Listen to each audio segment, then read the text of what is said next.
नमस्कार, आप देख रहे हैं मीडिया दर्शन और मैं हूं आपके साथ अंजलि तिवारी। वैसे तो हमारा भारत देश 1947 में ही आज़ाद हो चुका था। किसानों को भारत देश में अन्नदाता माना जाता है। किसान हमेशा ही अपनी लड़ाई खुद से लड़ा करते हैं। कई बार किसानों के ऊपर गाड़ियां भी चढ़ा दी जाती है तो किसानों को मार भी दिया जाता है। विधायक के बेटा कुछ दिन पहले ही किसानों के ऊपर गाड़ी चढ़ा दिए थे, जिससे उनकी मृत्यु हो गई थी।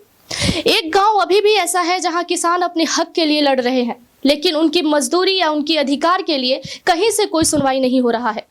हमारे साथ हमारे स्टूडियो में मौजूद है एक कांग्रेस नेता जो कि किसानों के हित में लड़ रहे हैं। हम उनसे ही जानेंगे कि किस तरह की समस्याएं हैं किसानों के साथ। बहुत बहुत स्वागत है सर आपका हमारे चैनल में। जी नमस्कार। क्या नाम है आपका? सबसे पहले आप परिचय दीजिए अपने दर्शकों को। मेरा नाम प्रकाश कुमार सिंह हुआ। मैं चैनपुर विधानसभा से 2020 के विधानसभा चुनाव में कांग्रेस पार्टी के तरफ से उम्मीदवार था विधानसभा का। क्या समस्या है सर वहां पर किसानों की? किस मुद्दे को लेकर आवाज उठा रहे हैं आप? कौन सी समस्या है जो आपको लग रहा है कि किसानों को बहुत ज्यादा परेशान कर रही है?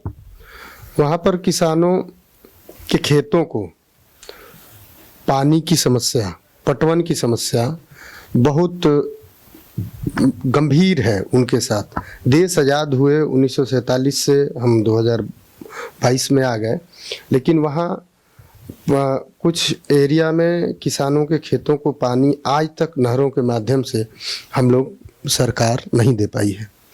वहाँ एक प्रखंड है, 4 प्रखंड हैं चैनपुर विधानसभा में, अधौरा, भगवानपुर, चैनपुर, चांद।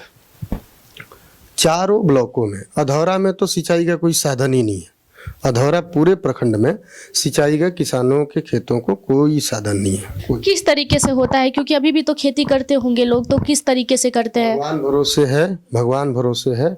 वो जो बरसात का पानी होता है उससे सीधे खेत में, उसको भी कहीं संचयन का कोई ठोस तरीका नहीं है कि कहीं पे संचयन कर लिया गया है जल को और बाद में आवश्यकता पड़े किसान के खेत को जब कि सूखा हो जाए तो उस खेत को पानी मिल जाए, ऐसा कोई व्यवस्था ही नहीं है अधौरा में। और मैं अभी बात कर रहा हूँ भगवानपुर प्रखंड में 10-12 गांव हैं, 10 गांव होंगे। रामगढ़ पंचायत में गांव है चुआ, बजड़िया, पड़री, पतलुइया, मकरीखो, और टोड़ी पंचायत का गांव है बभनी, दलंगड़ा। तो इन सब गांव में आज तक हम लोग, जो ये नीचे गांव है अधौरा जो मैंने कहा वो तो हिल टॉप पे है, पहाड़ पे है। ये नीचे जहाँ पर कि नदी का जल पर्याप्त मात्रा में, मतलब बहुत जल इन गांवों के बगल से ही एक सोरा नदी गया हुआ है, उस नदी का पूरा पानी बह जाता है, लेकिन खेतों को पानी नहीं मिल पाता है। सोन उच्च कैनाल का नहर भी इन गांवों से 1-2 किलोमीटर, 3 किलोमीटर की दूरी पे गया है, लेकिन उससे भी पानी उनको आज तक देने का कोई भी प्लान नहीं बना सरकार की तरफ। कोई साधन नहीं है कि उनको पानी मिल जाए। आप सोच सकते हैं कि चैनपुर एक ऐसा विधानसभा है जहां आज भी किसान भगवान भरोसे खेती करते हैं। जरा सोचिए, जो किसान अपनी मेहनत से फसल को बोता है और इंतजार करता है कि उससे कुछ बेनिफिट हो तो मैं अपने अनाजों को बेचकर अपना घर बार चला सकूं, क्योंकि किसानों के पास इसके सिवा कोई भी साधन नहीं होता है रोजगार का। और वो किसान भगवान भरोसे अगर खेती करता है तो उनकी हालात क्या होगी ये आप खुद सोच सकते हैं। एक बात बताइए, कहीं आवाज उठाया आपने इसको लेकर?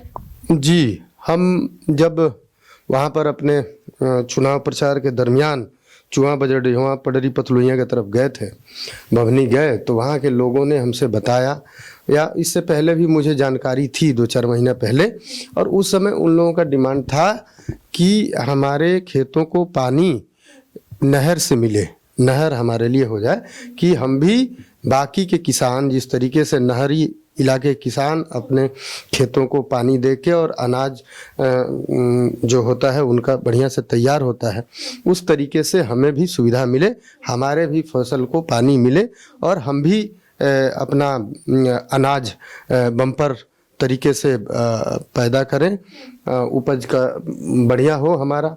इसके लिए उन्होंने हमसे कहा था चुनाव के समय, तो हमने कहा कि चुनाव में जीत जाऊं तो भी ठीक है, नहीं जीता तो अपने साथी दल के किसी जीते हुए विधायक, विधान पार्षद, सांसद से कह के मैं क्वेश्चन कराऊंगा सदन में। और उसके बाद उन्होंने हमसे पिछले साल फरवरी महीने में 2021 के फरवरी में फिर उन लोगों ने कहा कि आपने तो कहा था कि मैं हार जाऊं या जीत जाऊं, आपके समस्या के लिए लड़ूंगा, सदन तक आवाज़ उठवाऊंगा। तो फिर उनके कहने पर मैं मेरे दल के मेरे बड़े भाई समान हैं, कांग्रेस पार्टी के कार्यकारी प्रदेश अध्यक्ष भी हैं, एमएलसी हैं, डॉक्टर समीर कुमार सिंह जी, उनसे मैंने निवेदन किया, अनुरोध किया कि हमारे 10 गांव के किसान भाई भगवानपुर प्रखंड के, उनके खेतों को आज तक देश आज़ाद हुए इतना दिन हो गया, खेतों को पानी नहीं है, किसान परेशान है, फसल खराब हो जाता है पानी के अभाव में। तो उन्होंने मुझे आश्वस्त किया कि मैं विधान परिषद की सत्र में, जो सत्र चल रहा है, मैं ये आपका जो समस्या है इसको लेके प्रश्न लाऊंगा। आवाज उठाया गया उसमें, क्या हुआ, क्या कहा गवर्नमेंट ने, गवर्नमेंट की तरफ से कौन सा रिस्पांस मिला आपको? तो वहाँ जब हम लोग गए थे किसान भाइयों के पास, तो उन्होंने कहा था कि सुअरा नदी पर एक जलाशय का निर्माण हो जाए।